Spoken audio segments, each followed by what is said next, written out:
তো বন্ধুরা দেখো, আজকে সাবুর পোলাও বানাবো, তাই সাবুটাকে আগের থেকেই ভিজিয়ে রেখেছিলাম।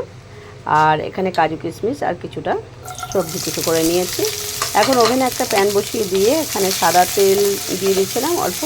তো তার মধ্যে কুচানো সবজিগুলোকে দিয়ে একটু হালকা ভেজে নেব। তবে আমি এখানে পেঁয়াজ দিচ্ছি। তো তোমরা নিরামিষি যদি বানাতে চাও তো পেঁয়াজটা না দিতেই পারো, কিন্তু আমি পেঁয়াজটা দিয়েছি। পেঁয়াজটা দিলে খেতে ভালো লাগে, তাই যেহেতু এমনি খাবার জন্য বানাচ্ছি তাই পেঁয়াজটা দিয়ে দিয়েছি। তো সবজিটা অনেকটা ভাজা হয়ে গেছে, কাজু কিশমিশটাও দিয়ে দিলাম। তো আর একটু ভেজে নেব, আর সামান্য একটু লবণ দিয়ে দেব।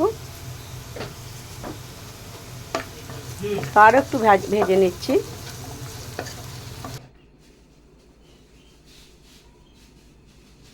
অনেকটাই ভাজা হয়ে গেছে, খুব বেশি ভাজাও দরকার নেই। এরপরে সাবুদানাটা দিয়ে দিলাম, আর এটা বড় সাবুদানাটা নিয়েছি। তো এরপরে ভালো করে মিশিয়ে নেব। খুব বেশিক্ষণ লাগবে না, 5 মিনিটের মধ্যেই এটা বানানো হয়ে যাবে। সাবুটা একটু কালার চেঞ্জ হতে শুরু করলেই হয়ে যাবে। আর এখানে একটু চিনি দিয়ে দেবো, যেহেতু পোলাও একটু মিষ্টি মিষ্টি হবে। আর দিয়ে দেবো একটু সামান্য গরম মশলা গুঁড়ো আর একটু গোলমরিচ গুঁড়ো, আর সামান্য একটু ঘি দিয়ে সমস্ত কিছু ভালো করে মিশিয়ে নেব।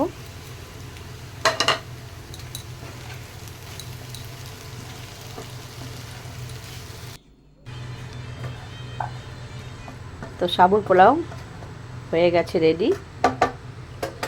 তো এখন ঢাকা দিয়ে গ্যাসটা অফ করে রেস্টে রেখে দেবো। তো দেখো, রেস্টে ছিল, নামিয়ে নেব। সাবুর পোলাও একদম রেডি হয়ে গেল। দেখতে কেমন সুন্দর হয়েছে, খেতে হয়েছে সেই টেস্টি। তো এটা খুব অল্প সময়ের মধ্যেই বানানো হয়ে যায়। তো বন্ধুরা, খেতেও খুব ভালো লাগে। তোমরাও একদিন বানিয়ে খেয়ে দেখো যদি না খেয়ে থাকো। আর যারা খেয়েছো তারা তো জানোই এটা কতটা টেস্টি। তো আমার রেসিপিটা ভালো লাগলে ধন্যবাদ।